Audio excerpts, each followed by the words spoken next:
সংসার জীবনে যে নারী যত ধৈর্যশীল, যত নমনীয়, সেই সংসারের সুখ শান্তি বেশি।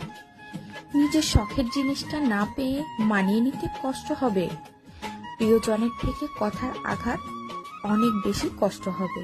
তবুও চিৎকার চেঁচামেচি করার থেকে সহ্য করে ধৈর্য ধরা ভালো। রাগ করে জোর করে দুটো কটু কথা শুনে অনেক কিছু আদায় করে নেওয়া সহজ, কিন্তু নমনীয় ব্যবহার দিয়ে যে সম্মান আর ভালোবাসাটা পাওয়া যায়, সেটাই হচ্ছে সবচেয়ে মূল্যবান। তিক্ত কথার জবাব তিক্ত কথা দিয়ে দেওয়া গেলেও কখনো কখনো তিক্ত কথা শুনেও চুপ থাকা ভালো। সব কথার জবাব দিতে হয় না। পরবর্তীতে সুন্দর করে বুঝিয়ে বলবেন, এভাবে বলা ঠিক হয়নি।